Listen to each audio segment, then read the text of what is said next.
Hey, Fit You fam, welcome back to the show. You guys already know me if you've been around here before. I'm Megan Hardy, and I am the founder of Fitness Uncharted and also the host of The Muscle Makeover. But I would like to introduce you guys today to someone you may not know, Miss Amanda Cumbo. She is going to be talking with us today about all things mindset and mental health. So we're going to hit on some heavy hitter topics today. But Amanda happens to be a client of mine, but she is also a licensed clinical mental health counselor. And she believes that therapy is a sacred place where people can feel felt, listened to, and really heard. And man, I'm getting emotional just saying that because it's so good. She's a certified soul healing love therapist and host of the Soul Healing Love podcast. So definitely go check that out. And Amanda has additional training in DBT, which is dialectical behavioral therapy for any of those of you who don't know what that is, because I didn't before preparing for this interview, and also trained in play therapy, neuroscience-based treatments, and somatic therapies like brain spotting, which is really her true passion. So, but I think the main thing for me that really sticks out about Amanda is, other than all of your many qualifications, is really your heart for people and the way she wants to help people find hope no matter the depth of their struggle. So, Amanda, my friend, welcome to the show. I'm so incredibly grateful to be here. So incredibly grateful for you and for Fit You. And yes, I am a client. I'm very pleased with my results and love Jen. I work with Jen. But this is such a joy because I absolutely love, like you said, that made me emotional. I was like, that I do actually truly love helping people and helping them find, so often, and we talked a little bit about this in preparation, is there's so much, like, we come at it from a surface level of, I want to get fit and I want to lose weight. But the truth Mm, is, all of those things are so deeply intertwined, sometimes in our subconscious, and even, from past generational things that happen to our family members. And so it's such a journey that you have to be exceptionally raw sometimes. oh yeah. Oh yeah. And like the generational stuff, which we were hitting on a little bit before hopping on, but I'm like, oof, stuff goes way back. Justin, my husband, and I will talk about that a good bit. When things come up, I'm like, this is what my mom struggled with, and my mama's mama, and like this Yes. is still Yes, it's still yeah. here. It's not only like, some epigenetic factors that actually affect our gene expression, but it's what we saw. So we observed it. Our moms observed it. Their moms observed it. And then we, looking down the lineage, it's like, I can't even conceive of another way to be Mm-mm. because it's all we've seen and known. So then we're really stepping into this massive amount of uncertainty, which can be terrifying. And so So it takes terrifying. a lot of courage to do these things. And also I think courage and immense self-compassion. I'm doing a Mm, class right now with a therapist that I just absolutely love, and she's basing it on the 8 C's of self from Richard Stewart. And that is internal family system. So he kind of says our internal world is a lot like a family internal system. So we have all these different parts of us. And I was teasing, I was like kind of laughing that I've started referring to myself in the we. And I was like, it's not because I'm schizophrenic, but because I've started to realize, like, I've got my true self that's like, oh, I want to get fit. I want to do this fitness program. This is great. And then I've got like these protector parts inside of me, and I've got these manager parts, and I've got all these. So I've got an mm, inner child, I've got an inner teen who's like, no, we're going to go have fun and do this crazy stuff. It's all, and everybody's vying for my consciousness in that moment. And so it's that, like, okay, well, how do I give each of these parts what they need so that I can move into my true self, which doing the things that I actually want to do.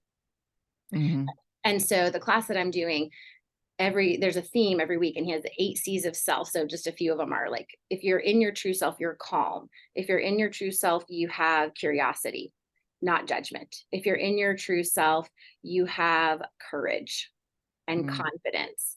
But then recognizing what are those messages that could be generational, they could be societal, they could be, uh, you know, just various things that I've heard growing up. I think for women, it's so interesting to me because I'm almost 42, and I grew up now. I mean, body image in women, we should say body image in humans. but I'm going to venture out to say it's a little extra for women. Yeah, I Um, could agree. yeah. Now, like sometimes I wonder what would it have been like if I were in my 20s right now, because my natural body type is more muscular physique. I have a huge booty. I've always had Got a I have booty. no need to do all the things. But like growing up, like truly these actresses were like, there's no way they were not exceptionally eating disordered because they were just emaciated, thin. But I think Yep. messages for women have often been stay small, be small, don't make waves. And that's in the emotional sense, as well as then it translates to the physical sense. Like I'm not allowed to take up space physically. And that Yeah. was terrifying. So all of these things that we have to confront, it goes back to those C's of self is I've got to have an immense amount of courage. And then I Hmm. really have to build my self-awareness to recognize what part is taking over right now. That's so good. That's like such a like aha epiphany moment of like, not that it's like multiple personality disorder or something like that, but it's like the Exactly. different people within you, like the child within you, the manager that, we tap Yes. into sometimes. It's so, so good. And so true. But I would love for you to share with people too, even just like your backstory a little bit before we jump into some of the topics. Like, how did you get to where you're at now? How did even maybe some of your own personal experience get you to where you're at now? Oh, yeah, that's a good And all one. that good stuff. Well, Share the let's see. details. The where I am now, I would say, as far let me go with that in layers like where I am now as far as being a counselor. It's very interesting. So we met through our parents who have worked together doing some marriage enrichment and things like that. So my parents are therapists, like 40-year veterans, and they developed a model of therapy called the soul healing love model. So initially, it was a marital model, and everything that they did really worked around couples.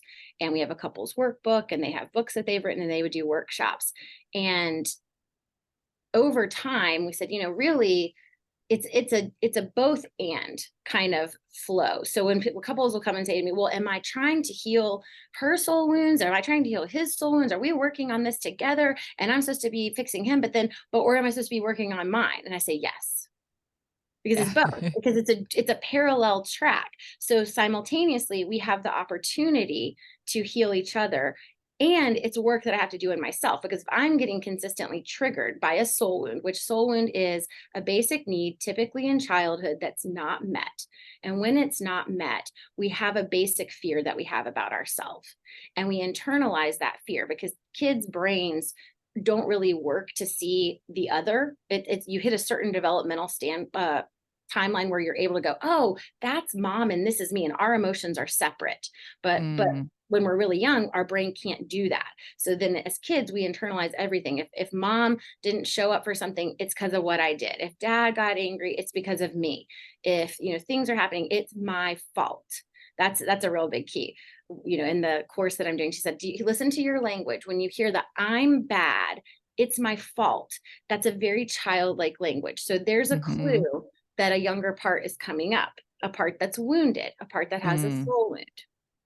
So when we have these soul wounds, then we develop adaptation. So I always use perfectionism as an example. I say, if one of our basic needs for everyone is unconditional love, if I don't feel like I receive it from a caregiver, and I internalize I have to be a certain way, I have to hit a certain standard to get their love, then I will spend my time either so my internalized fear is I'm not good enough. I'm only worthy if.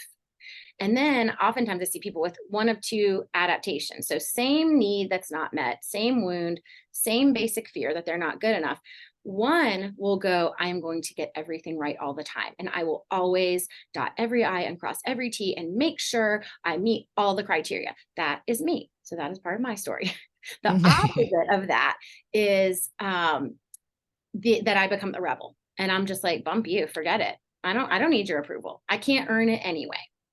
Now, this is where the generational stuff comes in heavily, because in general, I think, no parent is perfect. And I think it's also really important. We say this so very often. This is not about blame. So this is not you coming in and going, oh my gosh, my parents were the worst humans. They didn't give me love. They didn't give me this. They didn't give me that. mm, Number one is their society. Like mhm, we are in the South, and the Bible Belt is an interesting Yeah. place to be. We Yeah. talk about guilt and shame. Yes. Um, so there's that, on top of a lot of things, but also like a lot for me, I feel like was inherited trauma of sorts or inherited soul wounds. And I would watch my mom behave with her family, who pretty narcissistic family system. And then I'm like, oh, that's like unconsciously. I didn't go, this is how you have to act and you need to be perfect. I realized you got to make everybody happy. And like my grandmother my mom had a joke that she would vacuum her vacuum. And so Oh. I caught myself this weekend with my kids where I'm like, we have to clean this house, we have to clean this house, we got to, and I'm like, where is this coming from? Then I realized that is not necessarily my true voice. Now, I would like it to be a little cleaner. Voice. Would be nice if it was a little cleaner. Yeah. But it was like this visceral reaction of we cannot play because it is dirty. And that was not really me. That was not my adult self. Like, I was like, wait, no, we can. I mean, what's the point in cleaning up and then they're going to play right after? It's just going to get filthy again, Yeah. but that's a younger part that feels like, oh, I have to be perfect. That's a soul wound part. That's it. I only felt like I got approval based on how I behaved. Along with that, there were a lot of food rules in grandparents and family houses. So we had to clean our plates. It did not matter if you were hungry or not. Like I'm almost probably err on the other side with my kids and I'll be like, okay, and then let them snack too much. But I'm just like, it was such a damaging thing for me. And then there was shame if you didn't eat. But then there was also shame if you did not fit a certain body type. So if you didn't, then there would be conversations about other family members or to you about you. So I remember multiple times, like well, I won't say multiple. I remember a time where my grandmother made comments about like, are you actually going to let her eat that in front of me? Mm. And it was like Mm-hmm. something I'm like 8, not even, probably younger than that. So then I'm like, so all of these things that I'm noticing. So part of my story then, it was probably, well, in middle school, there was a wave of anorexia that went through my middle school and high school. And I was at a K through 12 school. So there were like the older sisters of girls in my grade were in high school and then we were in middle school and there was kind of a wave. And I sort of got this thought of like, well, maybe I shouldn't eat. Maybe that's what I should do. Mm-hmm. And so tried it and it didn't really succeed like a day. I was like, I'm Yes. starving. Want some food? Right. But there was always that kind of like fad diet thing. Like, okay, so now we're supposed to eat low fat. Okay, well, no, don't eat low fat anymore. Now you're supposed to eat low carb. Well, then you're supposed to do this. And so by my senior year of high school and really realizing that it was driven by an immense amount of anxiety about the future. Like, so then my anticipate, the way that I managed the anxiety was I can control what I'm eating and how much I'm exercising. So that began to be a lot of exercise and not a lot of eating and very limited carbs. And then once I got to college, I was terrified, because in my family, I would joke like you could, not in my immediate family, in the extended family, you could cure cancer, but if you were overweight, it wouldn't be that good. Like, well, can you cure it while you're thin? That would be better. So there's this Yeah. like internalized feeling. And I was horrified of the freshman 15, just like horrendously horrified. And so I was like, what do I have to do? I will do anything to not gain this freshman 15, which like in reality, I generally ate pretty healthy anyway. And I was walking everywhere. So it was like, Yeah. where did this even come from? But not only was I walking everywhere, then like I would exercise an hour a day. Then it'd be like an hour and a half. Then it'd be like 2 hours and just a lot. And then no, like very rigid about what I would eat. Very like no carb, because it was like early 2000s, the heavy no carb era. And Did you manage to keep off the freshman 15? I did. I lost probably Did. about 15 pounds. And then Oh comes the man. reinforcement, right? You look so good. You look so good. You Mm-hmm. look so good. So that's another thing I'm real big on is like, please do not, I try so hard. Do not comment on people's weight at Mm-hmm. at whatever, and Yeah. especially now in my life, because like I have learned about some of these epigenetic factors and how historical traumas affect it. It's like, it isn't that I'm not putting the work in. It's often, and then like diabetes runs in my family. So there's the insulin resistance piece that I'm not quite sure about, but it's like that runs in my family, even for people who are active and eat healthy. So it's like, okay, I have to, there's so many factors to it, but I try to be so cognizant of not talking about like people's size or their weight or how good they look, like about anything. Like, you look good because you look good at Yeah. whatever weight you're at. Yeah. Because Because I I mean, to don't your know point, the story. you don't know, yeah, you don't know how they got there or what they did to get there. And I've actually talked with so many women like about fitness and health that they've even said, they're like, yeah, I lost 20 pounds and it was by not eating anything, but everyone's like, you look amazing. So I'm like, well, I'm going to keep doing this because it feels good to get complimented. And I'm like, that is not healthy how you Right. got there. Yeah. Or sustainable, like Or working sustainable. with you, I realized I had ruined my metabolism Yeah. unwittingly. And so had to go through a significant reverse dieting phase. And even now it is hard sometimes, especially when I get stressed. Like my kids started school yesterday. So I'm sort of breathing, but I'm also like, I hate wishing the summer away, but I'm also like, I need you guys to go to school. I need my routine back. But like the last few weeks in August, like my things are like skipping meals because I just forget and I forget to eat, or because it goes to that deeper programming where I am not prioritizing myself. Mm, And I think mm-hmm. that is another cultural message that it can be really common for women is, one is be small, both in personality and emotion and size, and also to not have needs. Like Mm. women's role is attend to everyone else's needs and abandon yourself. So that is a huge struggle for me of like, I'll just be like, did I even eat breakfast this morning? Like I got up, I made the kids breakfast, I started loading the dishwasher, I'm planning our day, and it'll be like 11 o'clock. I'm like, no, I didn't. I mean, Mm-hmm. little things have helped me, like little, it's not enough, but like, you guys teaching me, like, so I put vital proteins in my coffee at least. It's like, okay, I'm at Yep. least getting some protein there, but like forget, just not even realizing, oh, I have a body that needs food, which really does tie so much into, very deep past programming.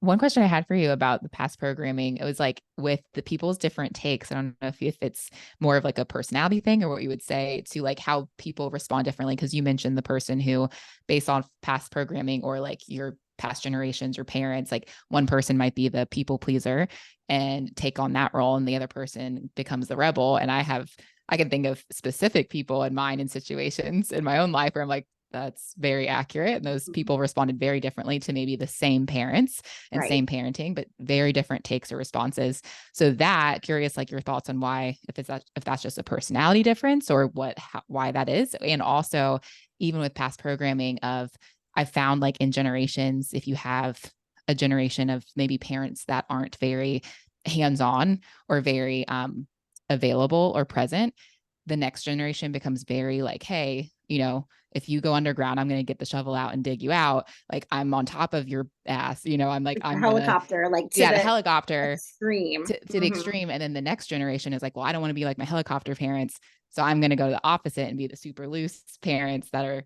So anyway, any of your thoughts on that, like with Yes. through the generations? So a lot of everything that you said, like the ringing thing in my brain was attachment theory, for a couple of reasons. So I definitely think there are some innate temperament. I mean, I don't think there are innate temperament differences in children. So that is going to affect the lens through which they see all behavior. And so there is an element of things like that are going to affect their reaction.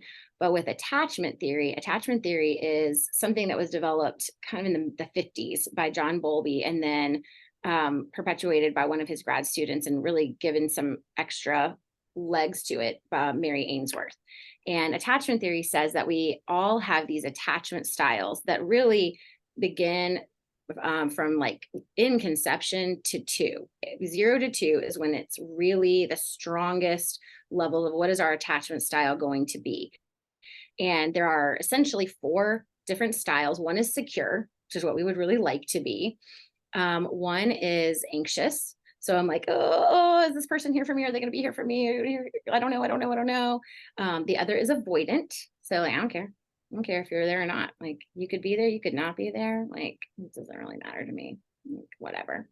And then the other is disorganized. So it's like more spinning around. And unfortunately, disorganized folks tend to have been raised in abusive families. So they had an abusive caregiver.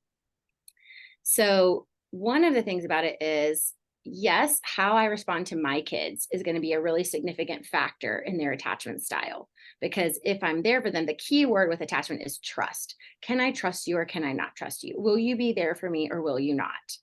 And then I'm going to respond with what I think is going to happen. However, one of the greatest predictors of your attachment style is your mother's attachment style. So So my mom, interesting. yes, this is so Why interesting. mom and not dad? Well, there are so many theories as to that. Like, because typically mom is the primary caregiver. I've, done some Makes different sense. stuff recently where like, even like cellularly, we're exchanging cells with mom, Mm, because of being, obviously growing in her uterus. So it's like, is that part of it is sort of like this energetic quantum entanglement? Like, who knows? But that tends to be the greatest predictor. I think also societally, like, still primary caregiver tends to be mom. So yeah. if it's like, who's around me and how is she going to respond to a crying baby or a fussy baby or an angry baby? It doesn't, so I love with all of this. So I cannot say enough about Dr. Becky Kennedy, and her parenting book is called Good Inside, but it's based on internal family systems and attachment theory. And I was Cool. listening to her on Glennon Doyle's podcast not too long ago. And one thing that I was like really thinking that's very fascinating is I actually think the different parts of us can have different, somewhat different attachment styles. So maybe I had really or what if I was adopted at age 2? And I grew up in a birth to 2. I was in a place where there was like one caregiver to like 20 kids, and they weren't very attentive, and it wasn't really great. Well, then I got adopted, and then these caregivers were amazing. So like, there could be certain situations where that very young version gets, triggered. And I'm like hyper avoidant or anxious or whatever. But then there's part of me that's like, well, but then I do have these other experiences. And so it sort of depends on how things get activated. Um, Mm, so good. and and like our perception of the situation, but a lot of it goes back to like, how did people attend to me when I was very young and I had needs? And I think that goes into what you're saying about sort of the reaction of the parents. So my parents were, I experienced them as neglectful, and I think that's important. Like, I experienced it, right? It doesn't mean that they weren't, it means I experienced it. And then I decide I am going to be like, I will never let my kid feel neglected at all, ever. I'm going to be there all the time. And it's like suffocating. So then they're like, Hmm. suffocating. I can't do that. So then they go to the other. And I think, this is why I also love Dr. Becky, because if we begin to understand the attachment lens, it's, am I there enough? Mm, Am I there enough? Like, one of the, there was a researcher named Winnicott somewhere in that same era. And he identified that the best parent was the good enough parent. So I'm there for you when you so really interesting. need me, but I might not always be there, because always being there is that suffocation and doesn't help you struggle a little bit. And doesn't really build the independent person either. If you're always available and always there. That's so Or always good. jumping in, right? Because like, one Yeah. someone I've definitely experienced with people is where they internalize kind of this incompetence because parents were always there. And parents would say, well, we were just trying to help. And you're like, that's great, but you overhelped. And this is Hmm. where it helps so much, where everybody gets not defensive, because it's not about blame and it's not about anger. It's just about understanding. So if So parents good. come back and go, because if they get really defensive, like, well, we were just trying to help you, like, and versus going, oh, I didn't realize how that could be perceived, and Mm, I see it now. I am so sorry. so That is good. so powerful. Yeah. So powerful. And it can be first response is probably to be defensive of like, what? Versus like, wow, I didn't realize how you might perceive that. or take that.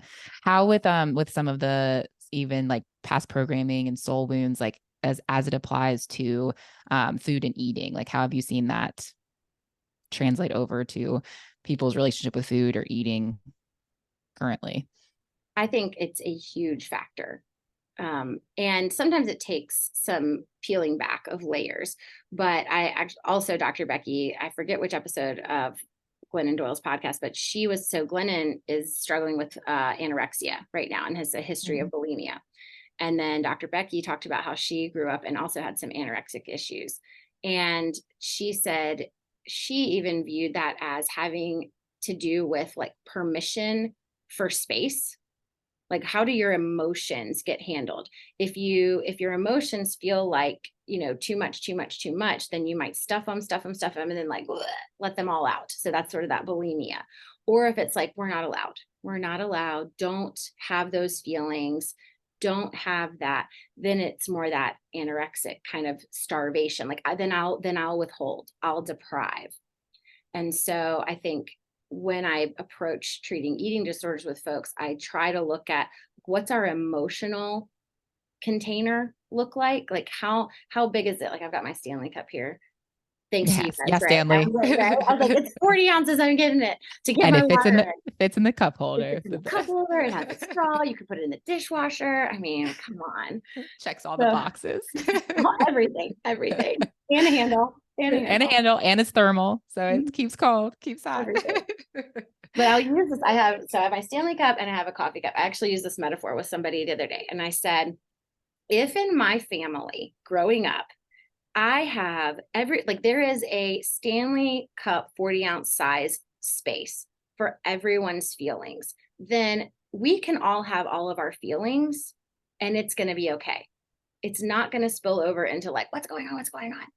But if I grow up in a family where this is their space, my coffee cup size space, then there's significantly less room for negative emotions.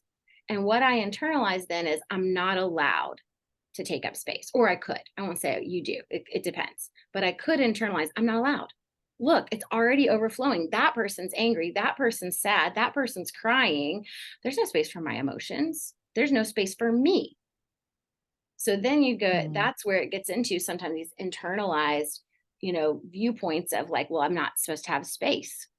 And so I lessen myself physically. I also think the perfectionism is big. Ugh, that's a perfection. I'm a recovering perfectionist. Same. Yeah, that's huge. Well, even talking more so, because I feel like we kind of touched on it a little bit, but like, how does even some of the things that we're going to talk about today, as far as translate over to body dysmorphia and eating disorders? Like, do you have any information, tips, anything along those lines on body dysmorphia and eating disorders? That body dysmorphia piece. So kind of back to like my story where I digress, which is like I rabbit trail and then I kind of come back. We come back. We get back on the. We get back. Circles back around. It's okay. So for me, like let's take like my big butt for instance, right? Is like now is it objectively big? That depends, right? Depends on cultural standards, depends on people's sizes, depends on all these things. But once I think with perfectionism and body dysmorphia and things like that, I also have noticed just a slight vein of OCD like thinking with eating disorders and body dysmorphia, where it's a thought that you can't let go of. And so we have to find a way to like interrupt that thought. And like with DBT, you mentioned, so dialectical behavioral therapy, there's a whole segment on distress tolerance. And then I read another book recently where she calls them pattern interrupts. And it was so interesting because I was like, she could have like basically she may not know it, but it's like, there's a whole segment of these things that fit into the distress tolerance skills of DBT, which is I need to throw my brain out of a negative loop. But I think that there's a lot of that with body dysmorphia and eating disorder. And that's where the perfection comes in, right? Because if you're not careful, it's like in my brain, if I have decided that my butt is too big, it doesn't actually matter objectively whether it is. It doesn't matter what I look like. It doesn't matter how small it gets. My brain still has the glasses, which I'll say sometimes like soul wound glasses, soul wound filters of it's too big.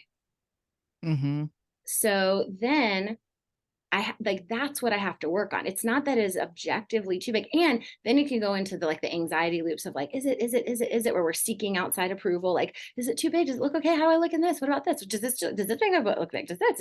And it's like, oh gosh, it's kind of exhausting. It's exhausting in our own brains too. But it's part of this with this past programming and these soul wounds. We say there are messages that come from there. And it doesn't actually matter if they're true or not, because for your limbic part of your brain, the old brain, not the conscious part that's right behind your forehead, that's like, wait a minute, I've actually been doing squats for quite some time. And like, this is my weight here, this is my weight there. And I did measurements. It doesn't matter, because that is what is shouting from our subconscious. And so we have to work at things on the subconscious level. Now, there are ways around that. So it doesn't feel hopeless. One exercise we have in Soul Healing Love is called the Remind exercise, which is based somewhat in Dr. Caroline Leaf's programming. She actually has an app. Dr. Caroline Leaf is really fantastic. She's a neuroscientist, neuropsychologist, and she has an app I learned recently called the Neurocycle app, where Oh, she has cool. very specific protocol of 30, 60, 90 days to rewire your brain. So our brains are rewirable.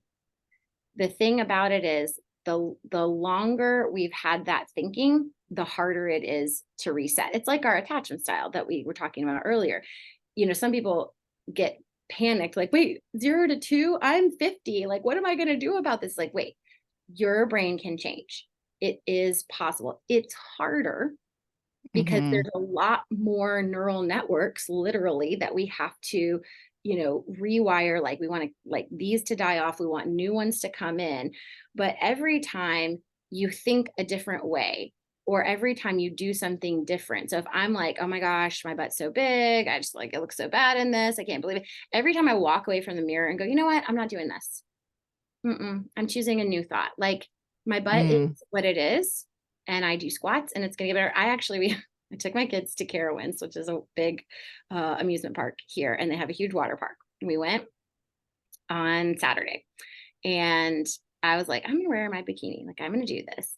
And you know, the tendency of the eating disorder self in me, like, just loves to compare and then berate myself internally, right? Mm. And so I was like, I am not doing this. Every time I see somebody else, good, bad, or indifferent, I will not allow my brain to go to, how do I compare to that?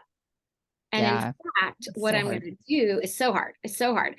I said, but, like, what I'm going to do is either one of two things. I'm either going to be like, sit in gratitude of, like, wow, that woman looks so beautiful. Like, there was this one woman, I loved her shoes, I loved her bathing suit, she was in great shape. And so instead of like, oh, I wish I looked like that, I was like, why can't I? Why can't I? What am I doing wrong? Call Jen. Oh, Yeah. no. I will like send gratitude her way, and, like, appreciation of, like, she is beautiful. She looks fantastic. She looks great. And then I'd be like, I am going to be like, grateful for my body and Hmm. where it is and where it can be, and what it gets me to do. Like, I've got some crazy stretch marks that, like, I'm going to do all kinds of things, but I've got stretch marks because I had two babies. Yep. But my body, who, well, also, this, we didn't really touch on this, but I have a chronic illness. So I have Crohn's disease. And my body, in spite of all that, carried two children to a very healthy term. And I had natural births, Amazing. didn't have to have C-sections, didn't have to anything. It's like, they didn't go to the NICU. Like, and I'm on these biologics during pregnancy. Like, my body did that. My body has Yeah. suffered from Crohn's disease multiple times. I mean, I've had, like, ridiculous flares. In May of 2020, I was in the hospital for 12 days. And one of the doctors said, Uh, it got so bad. He's like, I've never seen a colon as inflamed as yours. I'm like, well, oh my goodness. thanks. Like, I'm Thank you. glad I got an award for a year. So Uh, I decided I'm going to shift, because that OCD perfectionism kind of thing, with obsessive compulsive disorder, it is actually very brain based. There's a couple of parts of the brain that they see, like, dysfunction in. One is the basal ganglia, and it's like your brain gets stuck. It's like the manual shifting of a car, right? Which I can't drive manual, so I just pseudo metaphor, but, like, I know the concept of it, where you're manually shifting from one gear to the next, and it's as if your brain just gets stuck in first gear. Mm. And no matter what you do, it's just not moving. And so that's where kind of those pattern interrupts. And you can use cold water, splash cold water on your face. You can sing a I, song. I You know can, you've been doing some cold plunges yes, recently. I did one Sunday too. I've done two now. I mean, whoa, you want to talk about a pattern interrupt Wow. on your body? Yeah. It's like, Brutal. whoa, to your body. But it's pretty cool, like later on. Well, I was thinking of you too, actually, with that, because like I had done one, but then I also started watching the Limitless series. I remember a while ago, Yes. the Limitless series with like the So fast good. and everything. I'm like, yeah. Okay. So Yeah, so good. Justin got he got an ice bath thing, but it's like one of the like blow up ones. And yes, then I'm like, you've got to it's not like you keep the water cool or right, attach it to energy source or something. It's like you have to put ice and water in it every time. I'm like, well, that's a pain in the butt. I was like, exactly. it's like we're gonna have to upgrade soon to a better ice Something. plunge I had a situation. friend who she did like a deep freezer because that was her way of doing it. Instead of like the really expensive, she has like a deep freezer Yeah, and put the lid on it and you clean it out every once in a while. that works. Yeah. I'm not Whatever doing works. it. I'm thinking about it. I'm like, let's see, where can I put it? How can I do this? Yeah. Oh my gosh. But like, do you think for most, from a lot of, or I don't know if you would say most or put a percentage on or something, but do you think a lot of body dysmorphia and situations and cases like that are probably also have some kind of element of OCD and like having a hard time with the objectivity of like, like you said, you're like, it's objective, like how big is your butt compared to Mhm. what? But to them in their mind, they're just thinking my butt is so big. But then also, do you think it's that element of OCD oftentimes too there as I think well? it really depends. I mean, there's so many different things. I mean, technically, eating disorders fall in an anxiety space. So, like, you have mood disorders and then you have anxiety disorders and some other things. So, technically, clinically speaking, they put eating disorders and anxiety. I think I have found so many different underlying principles, and I do treat. For a long time, the reason I had someone call me like, do you treat eating disorders? And I said, well, because I read your bio online and it's not there. And I said, well, so yes, I do. Number one, it's can be very challenging. So it can sort of be long and exhausting. But for a long while, it was a little too triggering. And so I was like, Mm. I can't do it. Um, but I absolutely see a level of anxiety. There is an eating disorder center here in Charlotte. So Renfrew is one of the largest, it's a larger, at least, eating disorder treatment facility, and they have a couple of residential spaces across the country. We have not a residential space here, but they run an IOP, which is intensive outpatient. So you're there about 8 hours a day. Um, and so at this center, and then if you need more, then they would look at one of their residential facilities. And so I've talked with them a little bit, and um, like sometimes this ADHD, which can sometimes have an OCD vein.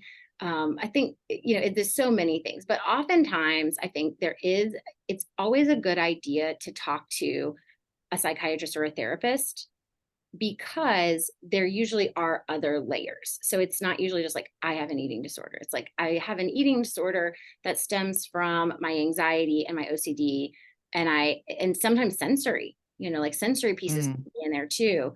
I don't like food textures like this. I mean, my son has some sensory. And then when he was a kid, we were going to the occupational therapist. And I feel like that's a factor for me. He's like, I'm very particular about meats that I'll eat. I'm really particular about reheating them. I'm really particular about like if my food touches. Now I've gotten older, so I'm a little bit better about it because I've forced myself. But as a kid, I'm like, oh yeah, I did this as a kid. And then he does a lot of these. He's like, it's not crunchy enough, or it's too soft, or it's gotten stale, or just all the different things. So there's a lot of different things, but I do think there's an element of neurodivergence, which usually people will use that for like autism spectrum or ADHD. But I think anything like, are you struggling with anxiety, depression, like and as like only eating disorder, is there an ADHD element, is there an OCD element? But it's coming at it from like holistic standpoint of like there are a lot of different reasons why this can be. And sometimes it's like I said, like with OCD, it's very much like a part of your brain, and medication works fantastically well for that. So it's like you could take some medication and wow, it's like you feel worlds better. So Mm. I think it's like it's hard to say like what specifically, but certainly it's something that is worth diving into, I think. And usually, so saying like there's usually something deeper rooted than whatever the eating disorder is. So to tap into, is that anxiety or some other kind of OCD or something else going on under the surface? Because it's usually Exactly. not just the eating disorder. Like that's Right. like the outward facing Yes. symptom. But with, That makes and like sense. with eating disorders, there's so many things. So it's like, how does it affect your thoughts? How does it affect your behaviors? How does it affect your beliefs? How does it affect your beliefs about food, beliefs about yourself? So there's just like so many So much. factors that So go much. into it. So So much. much. So like, well, I again, also like I wanted said, so I don't advertise to that I treat it because like it's a lot. It's a lot. and you mentioned triggering because based off of your past experience with some body dysmorphia Yes. and And eating restrictive eating disorders or kinds restrictive of things. eating. Yeah. It's like, oh, I wanted to ask you too about because like I said, I was like, oh, let me do my research because I wasn't familiar with dialectical behavioral therapy, which is a form of cognitive behavioral therapy. yes, there's a Yes. branch off of that. Okay. Could you talk a little bit about that and also brain spotting? Because I have no Oh, idea I could talk what that all day is. about brain spotting. Because As you I said said, that's your it true is my passion. So passion. It is my one true love. So DBT is dialectical behavioral therapy. It is a spinoff. It is a cognitive therapy. It's like a CBT. It's exceptionally behavioral. I have a workbook next to me that's this huge, thick spiral workbook, but it was developed by a lady named Dr. Marsha Linehan, and she started using it with people who are highly suicidal. So it's a very specific therapy and has like 4 specific modules that you work through to really do it in the gold standard of the way that you use it. And she said, nothing in here is new. She's like, none of it is new. It's all things I pulled from different things. She happens to studies in Buddhism as well. So mindfulness is a really heavy component that you have to learn firsthand. But she said, I took all of these things that I knew that people had said already, and I put them into a workbook format where everything is a worksheet, essentially. So it's like, here, take this worksheet. Did you do this today? Here, take this diary card and, check off how you were feeling today and what you were doing today. But the undergirding principle is with the dialectics, it's like a dialectic is 2 seemingly opposing things that I have to hold in tension. And I think Western thinkers are really bad at this. And I hmm. honestly think if we could bring mindfulness into so many more arenas, like if we could bring it into politics, that would just be like so Yeah, amazing. right. Well, actually, I was going to ask, could you give an example of like what would be like 2 things that we hold in tension or Well, okay, like let's do politics. So I'm a okay. Democrat or I'm a Republican. I Yeah. read in Brene Brown's more recent book in Atlas of the Heart, I'm not going to get the term correct. There was a specific term, but it was basically like how we perceive the other and like this assumption that we make. And it was like this level of like misperception that the average Republican and the average Democrat have towards the other is the amount that like the Palestinians and the Israelis have towards each other. And I was like, that is the level of like that's how separate we see each other as Democrat Mm-hmm. and Republican. So then if I'm a Democrat, I am a hardcore Democrat and I'm on the black side. And if you're a Republican, you're a hardcore Republican and you're on the white side, black, white, right, wrong, good, bad, very dualistic. Mm. Instead of looking at it as like, well, I agree with Republicans on this and I agree with Democrats on this. And I'm sort of in the libertarian on this. And well, I don't even know what I would be on this issue, but that there's this spectrum. And it's not just that there's black, white, and gray in the middle. It's that there's black and white and about 50 million different You too. shades of gray in the middle. Yeah. And so learning instead of living in this dualistic space of like, it's either this or this, black or white, right or wrong, good or bad, that there's like, well, there's good about this and there's bad about this. And so I can sit in this space of like, there's a whole lot in between. And so Mm. it's a less, dualistic, concrete way of thinking. And with that, then, so the definition of mindfulness that I love to use is mindfulness is paying attention to the present moment on purpose without judgment. So that Mm. sounds well and good, but then so Marsha Linehan said, let's break this down into skills. So she has what skills of mindfulness and how skills of mindfulness. So what I want to do is I want to observe and describe the situation. There are 3 and 3. I'm giving the skinny version, because I think if you observe and describe, and then over here with the how, the what skills, observe, describe, how, without judgment. So as soon as you go, I look good, you are not mindful. As soon as you say that food is bad, you are not mindful. That food has a higher carb than I might want to eat right now because I ate this earlier, like last night. So yesterday was first day of school. I like really never eat ice cream, and I typically avoid dairy, but in my forgetfulness of eating, I had eaten a whole lot, and then we went for ice cream on the first day of school. So I ate it. So then I sat down and I was like, oh, like I would really love to have, a drink. And I was like, but no, I had ice cream earlier. So that's going to Yep. increase my carb intake. I didn't say either were good or bad. I just Mm. made the mindful observation of like, oh yeah, no, I don't want to do that today because I had this, like, it's also something I very rarely have. Like, I eat ice cream. Like, I don't, yeah, that's my, and even too, like, if I observe and describe, like, I don't make foods good or bad. And I try this with my kids, like, foods aren't necessarily good, but although we have had a discussion about dyes lately. So we are like making, We're not into the dyes. yeah, I'm like, Yeah. no, no, we got to find alternatives, whole foods alternatives. Yeah. Um, but like that it's not that you can't eat ice cream because it's bad and you shouldn't. It's like you ate ice cream, and that means we hit our sugar quota for the day. Like Yep. that sugar is okay sometimes, and it does do these things where it spikes your blood sugar and it does this and then all of these things, and we can't eat too much. We have to have balance. So you had that, and now we need to have something healthier, or you got to eat like, this before you eat that. So no, you cannot have whatever, candy right before dinner because we're eating dinner. It's not that the candy is bad.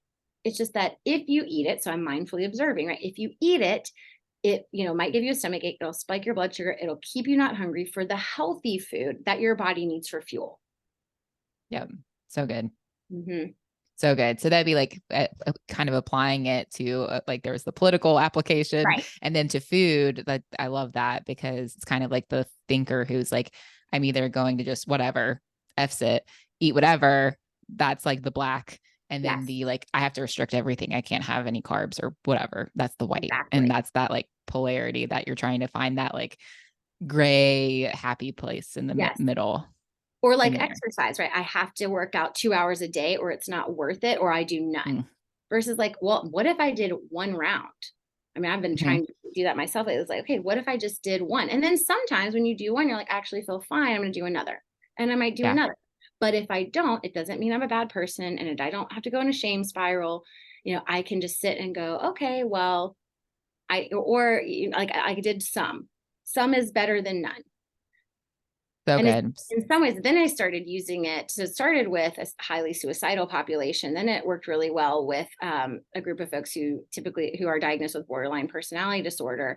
And then it just sort of branched. So DBT kind of goes into so many things. And again, like the distress tolerance skills, I use those on a regular basis. Like it's things like deep breathing or the cold, like splash cold water on your face, take a hot shower, take like get in the cold dip or whatever. Like those are extreme versions, but it can just be really simple. Like I have clients that I will say, why don't you carry around those ice packs that you can pop? So you can buy them on Amazon. You pop the ice pack, it cuts on, and then you just put it on your body. Put it on one of your Mhm. pressure points. It'll start cooling your body. It'll flip your nervous system. So we're no longer going Mm. into dysregulation. It'll start to bring you back down. So cool. So Mm-hmm. we don't need a whole ice bath. We'll just go You get do some not ice. need Some one. ice. You can just, yes. I mean, I even, in one of the trainings I was in, like if it weren't thermal, it was someone they said was going for an interview and had a lot of anxiety in interview. So they said, well, freeze a water bottle, like just a plastic one, bring it with you to the interview. It'll just seem like you're sipping on your water, but you're holding something cold. So it'll So good. be more anchoring. Interview hack. I like it. Right. There are so many anxiety hacks that I love little ones that I like tapping. You can tap on your gamut spot. So Oh, and the between, gamut spot for anyone listening, not yeah, watching, where is so that? it is. So if you open your fist and look between your ring finger and your pinky finger, and then you look kind of right at your knuckles, it's just back behind your knuckles. So when you close your fist, between the knuckle of your ring finger and your pinky finger, there is a little divot spot just below it. And you just tap and you just keep tapping. And you could just be sitting here doing this like anytime. Hmm. That is nice. Sometimes they're like, you can feel, I know a longer tapping sequence that you end here. And typically it is sort of this just like tingle down your spine. Oh, There's interesting. something related to the ASMR, which is actually a reflex. So when people do the ASMR stuff on, different things, that it is activating the tingle reflex. That's a calming reflex. So cool. Yeah. Gonna have to use that. That's awesome. What about brain spotting? What is that all about? Brain spotting. So this was making me think about like eating disorder treatment, and another way that I didn't mention that I kind of look at it as well.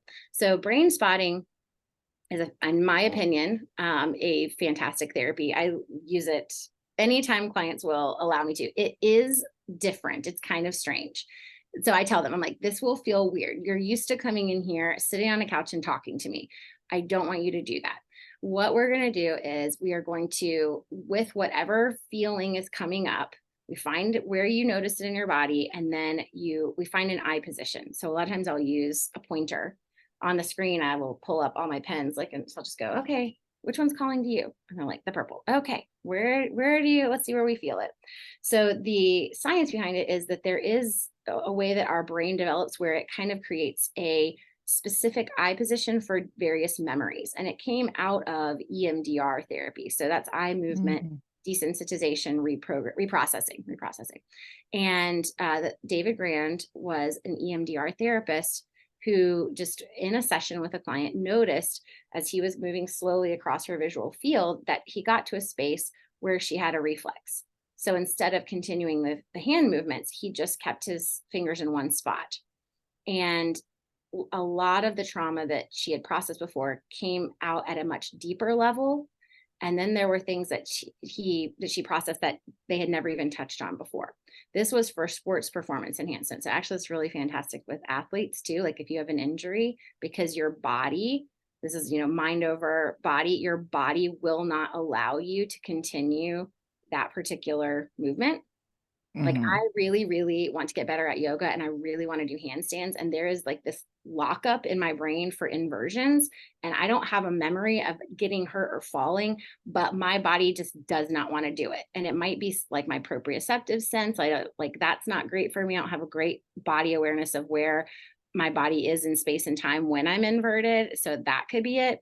But I started thinking, I was like, I should brainstorm myself around this, because knowing what I know about the body, it's this seemingly irrational fear. But this is why I think it's so important not to shame ourselves, because again, it's like, maybe I can't lose weight because this is a statistical fact that they've studied with epigenetics. If you grew up if you come from a family that lived through famine, their fat storage genes get turned on. So healthy, like fat Wild. metabolism shuts off because they need to store fat. They have seen that capping of the DNA, that epigenetic change, can go 2 to 3 and 4 generations. So you may struggle with your weight because you are more prone to fat storage because your grandparents, great parents, great grandparents, great great grandparents lived through a famine. So crazy. So many factors. So same thing with like, don't shame yourself. Don't shame yourself if you are struggling. Don't shame yourself if you can't do a certain thing, because, I don't have a conscious memory of being hurt, but like, what if I did? What if I broke my, like, when I was doing one of my trainings with an athlete, it was a downhill, like a amateur bike racer, like cyclist, and Mm. he flipped over the handlebars and broken his collarbone. So his Mm. body is going to pull back when he tries to go as fast as he can down the hill, Yeah. because the body remembers. So that's what I love about brain spotting too, is that my shoulder will have a memory of being pulled, just like I will have a psychological memory of that thing. I will have a chronological memory of that thing and an emotional memory. And then I have a body memory. So with brain spotting, where it tends to tap into all of those. So again, you would let me know like what's bothering you. Let's say it's anxiety around food. Now with food, and I didn't say this before because I also look at it as an addiction. Whether Mhm. you're a restrictor or an overeater, or like bulimic, restricting, anorexic, whatever it may be, there is an addiction to the way that we are viewing food and looking at it. And so within brain spotting, there's a specific addiction setup where you have actually two eye positions. And it's like, one is the reward of that. Like, oh, well, then I'm thin and everybody tells me I look really good and I can fit into the jeans that I wore 20 years ago. Like, there's my rewards of this thing. Then there's the negative of like, well, I have self-loathing and I feel never like I'm good enough. And I can't enjoy myself at a party because what if there's food there? And then I have anxiety and and then I need to leave or whatever it may be. Or I can only go if there's like, I'm sure you've heard like orthorexia, which Mm-hmm. is sort of, it's an eating disorder that's masked in healthiness. Health. Right. Yeah. So, but then like Obsession with being overly healthy. yes. So then like, can you go eat at a restaurant if there's not clean and organic food? Like, I can't do that. So then that would be some of the negatives. And then we like, to a degree, an addiction is like this, to me, a set of habits that we just do over and over again that are avoidance tactics. So we're avoiding feeling what we don't want to feel. Like I said, when my eating disorder really spiked was when I was feeling an insane amount of stress and uncertainty about my future. Where should I go to college? How should I do this? What's really good? So then my coping behavior, so to avoid feeling that stress, was like, I will get addicted to what am I eating today? And how much am I eating today? And how much did I work out today? And what were my calories? And, what was my output? And all of these things in and of themselves, not bad things necessarily. But when I'm using it to avoid the lower negative feelings and getting obsessive about it, then it's kind of this addiction setup. So with two spots, what we're working on is I actually have folks look from one to the other whenever they're ready, because we're trying to create integration. Like, your brain has kind of segmented this piece over here with like, here's the rewards of this, and then it's segmented this piece over here, and then like, you're not, it's sort of like that fractured selves part. Like my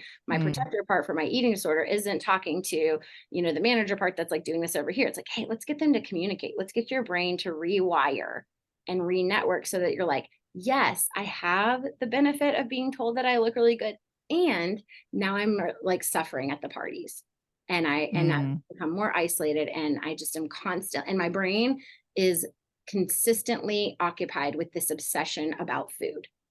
And those, mm, like, even though, so then you get to see it more holistically, even though I have this element of like good that I feel, look at all the bad that comes with it. And so the hope is, as we bring brain integration, you have less desire to do those unwanted behaviors. I was going to ask you too about the like rewiring. Like, I wanted to touch on that part too, because the neuroplasticity and the rewiring. I love that you bring up Dr. Caroline Leaf, because I love her work too. And like the example I think she gives is like the branches, right? Of like the trenches that your Yes. mind creates with your different thoughts, and how you're like deepening those trenches the more you think that same thought. But I would love if your take on even like how to change your mind, and like, and that how that also affects your body and how your body reacts to that. But like, how does someone go about rewiring their mind, or like undigging the trenches that Yes, they've so dug? multifaceted. Well, so I was using an element of it when I said my example at Carowinds. I was not allowing my brain to go. So she uses trenches, like the deeper that I cut it, the deeper it goes. I've also heard people use it in an analogy of like a pathway. If I walk through the woods the same way every day, eventually you see like the grass is gone and there's a pathway there. So then the grass grows up in another space. So I need to shift it. So it's really hard at first, right? Because we are used to the trench. That is where everything goes. We are used to the path that we've always been on. I love, Caroline Leaf, and I also love Dr. Joe Dispenza, because he talks about this. He says, oh gosh, I lost what does he say about this? He says, um, I'll think of it in a minute, but basically Love. like, we will go, he says our brains love automation. Like, Ah, so, like yes. making things automatic. So whether I want to or not, I do the thing. Like, do you ever go in a room where you're like I don't go in to brush my teeth, but I walk to the bathroom and I pick up my toothbrush. I'm like, why did I just do that? I came in here for something Yes. totally Yeah. different, right? Because my brain loves automation. And so it's like, this is what we do when we come in the bathroom, we do this. So, which also why I love you, you sent me the book Atomic Habits and then I Oh, finally so read it. But it's so good. good, right? Because your So good. environment will cue you because your brain is based in automation. So I've been Mm, trying so hard to like, clean up my environment, but also like, how do I cue myself in a different way? Because it is like my brain goes down that trench, whether I want it to or not. So the more that I set better habits, that's a good thing for me, right? But when I have to get out of the old, there's so much work. So like ways that you can do it. I love Caroline Leaf's work. She has like different methods. Like I mentioned earlier, we have the remind exercise, and sometimes it's just making a different choice. mm, Honestly, too, there's you really have to.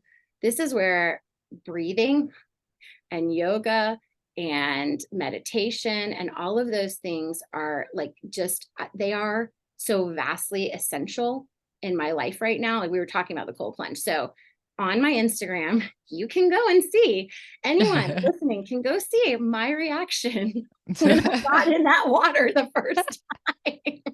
I thought you did very well. I thought you did really good. Well, I was the only person that day who did that. So I was like, what the heck? Everybody is, there were other newbies. They're like, I haven't done this before. I'm like, well, why is no, no, so just so, until you go see the reel, I was literally gasping. It was like, that was what, and it was not like, oh, let me just try to do this. It was like, I could not do it differently because my body was taking over at that point. Now, thank goodness, right? I have done enough work on my breath. And one of the ladies said, she's like, one guy's like, surrender, surrender. And then the lady goes, you had babies. I'm like, yes, I did. And with my baby number 2, my epidural like did not kick in until he was out. So Oh, I was oof. feeling all of that. And I was like, Oh, great, yes. So then I also utilized a little bit of imagery. So I closed my eyes and in my mind, I was breathing. And so one thing I was like telling myself, like, breathe, just breathe. Because I knew that one of the things I've had clients before go, I'm gonna hyperventilate, I'm gonna hyperventilate. Oh no, no, no. And I go, no, no, no, no. Like, right, the hacks. So one of the hacks mhm, is deep breathing. You cannot hyperventilate and take a deep breath at the same time. Your body cannot mm, simultaneously have its heart rate climbing and coming down at the same time. It's physiologically impossible. So with the gasping reflex, it was climbing me into that fight or flight state, which is what mm. it's supposed to do. Yeah. So, but I knew I knew enough and I'd experienced it enough. So that's another thing is new experiences. Every time I have a new experience, make a note of it. Today I went to the gym and I did not compare myself to anyone, or I only did one person. That is a huge one. What did I, and this you, that's a new experience that I chalk up. See mine, see body, mine can't Mm, win here. Mine won. And we didn't do that. So so good. I'd had enough experiences of like, no, you can breathe. So I just like really, I was telling myself, breathe, breathe. And I was doing my very best to force it, even though, like I said, you'll see it. The first ones was like, and I'm trying so hard. And then in my mind's eye, I imagine, like she said, you've had a baby. I was like, yes. And I harnessed the memory of when I had to do that, because like the story there is we got there very late because I didn't want to get sent home like I had the day before. I was 6 centimeters and they have to do blood work and all these things before you get an epidural. I'm like, well, I really want this. And they rushed it. But by the time they got to me and gave it to me, it was kind of like, didn't really matter. Right. And the best way to do in my, well, I haven't had to do it often, but like I needed to stand up. That was the way I was coping through the contractions, was like standing up. Well, once they gave me the epidural, they're like, you can't stand up anymore. And I started crying. I was like, I have a very high pain tolerance also. Like I have a really high pain tolerance, but this was rough. And so again, so I was like, okay, you did this. So then it was like, I had the experience that I've done this where my mind has helped me. And so I was like, okay, you can do this. And so that's where like we use our conscious mind to talk to the rest of us, to talk to our body. And that's again why I refer to myself in the we sometimes, like we can do this. Like Yeah. younger part that's terrified, that had a bad like when I start working on my inversions, when I start doing Mm, yoga, there is an element of like, we can do this. I know you struggled before. And then that's where that compassion comes in. We're like, yes, something happened where you got embarrassed, or you felt like you couldn't do it, or you felt like you couldn't, it wasn't good enough, or your brain actually gets the beauty of brain spotting. Brain spotting is exceptionally fantastic for rewiring your brain, Mm, because the way that it looks at it is like those eye positions are these trauma capsules that kind of close up various things in our brain. And when we do brain spotting, we are opening up these capsules. And I always say it's opening up things that have been locked up that your mind doesn't want you to know for protection. And then it'll also start reconfiguring it, because with trauma, we don't have a cohesive story. We have snapshots. So, like, I don't know, maybe this happened, or maybe that happened. Something, oh, that can't be have been there because I was wearing something else there. And oh, so and so there. They weren't there that day. But then you start to get a more cohesive timeline, and it integrates those parts of the brain. So if I've got a part that's protecting me, like, you shouldn't eat, you shouldn't eat. And then I have a memory, like for me, like, oh, I have a memory of my grandmother talking about, like, are you going to let her eat that? Well, that's really who's coming out right now. That's not me. So now adult self talks to that self and goes, no, no. So then my mind is talking to the rest of me going, we can do this. We've got this. No worries. Keep going. We don't follow those rules anymore. What's the Dua Lipa song? New rules. Sometimes like yeah. we have new rules. We have new rules about New all these things. rules. New rules about food, new rules about all this stuff. So So even with brain spotting, it's like pulling from your different past experiences that may seem like encapsulated, like separate events, but yeah, how can you pull them together and like make it more cohesive and yes, use it to help you yes, move forward? No, that's so interesting. And even I love with the ice bath, like using the imagery of like a hard time in the past that you were able to make it through helped you in the current, because that's one thing too, is like we all have experienced traumas or experiences and things in the past, but if we're here today, we made it through it somehow. we So survived it's like somehow. we survived it. So it's like to be like, hey, I survived that, I can survive this, which I thought you did a fantastic job of recovering from your Well, thank initial you. Yeah. shock. So Well, I of the stayed in ice for bath. 5 minutes that time, so But it was you like did. really crazy. Yeah, so I was like, That's because amazing. I'm like, it doesn't really feel less cold, but like it's just manageable somehow. So Yeah. Well, I funny story. I tried, since we don't have a functioning ice bath. This is like probably a couple months ago, but I had just got in my shower and turned it ice cold. And I'm like, is this worse or the same? Because I'm like, if I was plunged, would it be better? Because I was like, I mean, I was gasping, and yes, it was off. And Justin comes in. He had no idea what I was doing. And he comes, like, pulls the curtain back, like, what are are you you doing? dying? And I was like, I'm not doing anything like inappropriate. I'm just like, I was like, I'm just freezing myself to I'm death. That's just all. freezing myself. It's fine. Well, so I like actually one of my friends, he's done it for about 4 years, and that's where he's like he was supposed to go with me that day, but he threw his back throughout that. And I was like, "Are you serious?" Oh, So yeah. but I was like, I'm going. I'm geared up. I'm doing this. But he would kind of Amazing. tease. But he did say that the thing about the shower is, like, when you're plunged, it's hitting all of your neural receptors at the same time, versus the shower where it's hitting your body at different times. So according to him, it is better. It's easier and better to do like immersion than have the That shower. that's what I was thinking, because I was like, as I was rotating, like my back was like freezing, then my chest was freezing, and I was like, oh my gosh, I can't handle it. I don't Right. think I lasted 30 seconds. Like, it Right. was Because it's so like bad. all different versus like, okay, I'm just Okay. submerged. I am just Yeah. cold. It was so rough, so rough. But last topic I want to kind of touch on too is, you mentioned it even with like the brain spotting and the encapsulated traumas and things like that. But I want to touch on trauma, because I think, especially in like culture today, thankfully, like two sides of the coin. Like, thankfully, I think the conversation comes up more often now. But then I also think people don't really understand, or it can just be like everything's brushed off as a trauma. So Yes. like, it's like, how your take on anything trauma related and how it affects like our mind, our body, our relationship with food, all that good Oh, stuff. Megan, that is a whole podcast Yes. in and of I itself. know. That's I two know. hours. We would say in the Yes. like, 10 Yes. minute realm, Right. 5 to 10 minutes left. Yeah. So when I think of trauma, my very favorite person to go to is Dr. Gabor Mate. He is Hungarian. He's probably like around in his 70s or so. He was, I think he was between 12 and 18 months when Nazi Germany came into Budapest. And so he was separated from his mom for like, I want to say 2 or so months when he was that age, because she thought she was going to get taken. And so a woman that he didn't know, this good. This kind of goes back to like the strange situation that Mary Ainsworth created. So like that is that attachment. So I'm separated from my primary attachment figure with a stranger. So that then it's like all of that gets activated. And the woman took him and got him to relatives, and they were reunited. Thankfully, his mom was not taken. But then he immigrated to Canada, and he is a general medical practitioner, or was. He's retired now, and ended up working with a lot of people with addiction, a lot of people with chronic illness, and ADHD. So his work ranges a lot of things.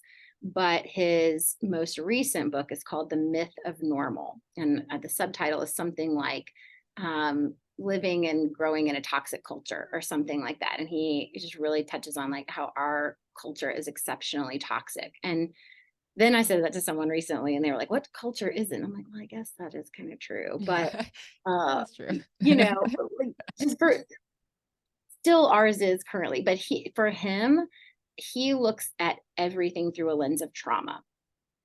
So some people say that word gets overused, and I actually disagree. Sometimes when they get it, actually, I think it gets underused. But here's Hmm. the in the world of trauma, there are big T traumas, which would classify you Mm, for post-traumatic stress disorder, like a car wreck, war, a mass shooting, the wildfires. Like, so with the brain spotting community, there are people volunteering to offer people brain spotting in Hawaii, because that's a huge thing, right? We've had loss of all magnitude on top of natural disaster, on top of like a significant event we were in. Okay, yes, for sure, big T trauma, right? But little T traumas are other smaller things that happen to us. And I try not to pick on baby boomers too much, because their parents were highly traumatized, right? Like they're raised by yeah. people in World War I, World War II, the Great Depression, very authoritarian. But then there was sort of this like behavioristic approach to parenting that often times can feel like you are gaslit. Like, you don't feel that. Mm, You do too love mm, that. Oh my goodness. And that on top of like some emotional neglect, not intentional, right? Again, yeah. not about blame, just understanding. But that can be exceptionally traumatic. And the way that I don't think that he only defines this. It may be Bessel van der Kolk that created this definition that Gabor um, perpetuated, but it was that trauma is not the thing that happens to you. It is the internalized perception and way that it gets lodged in your nervous system that is the trauma. Mm, So two people can be in the same car accident, and one can have PTSD and one cannot. Back to epigenetic factors, here's something fascinating. If you are a descendant of a Holocaust survivor, an enslaved person, or a war veteran, I believe I'm getting those three correct, you have a different cortisol profile than other people, and you are more inclined towards anxiety disorders and PTSD. so fascinating. Yes, it's crazy. So So, crazy. and then Bessel van der Kolk's work, he's kind of a big trauma guru as well. His book is called The Body Keeps the Score. So this is where I believe in the work that I do, why like I am moving the direction that I'm moving in my work, is that I think everything emotionally and psychologically gets lodged in our body. And if we do not expel it, so an emotion is energy in motion. If we do not get it out somehow, and that can be through crying, that can be through journaling, that can be through talking to a friend, that can be through therapy, it could be through movement. Movement is a fantastic way to do it. But if we don't get it out, it festers and it Mm, gets lodged. And then Gabor has another book called When the Body Says No. And that is like his examination of people with chronic illness. And he says that people with chronic illnesses like rheumatoid arthritis, like Crohn's, like fibromyalgia, even some cancers and diabetes, he noticed there are people who, and these are all like, goes back to my perfectionism that I'm in recovery and people pleasing. So people who don't say no well, they don't set healthy boundaries, they don't know how to express anger in a healthy way. They tend to feel overly responsible for people. So they carry the weight of the world on their shoulders.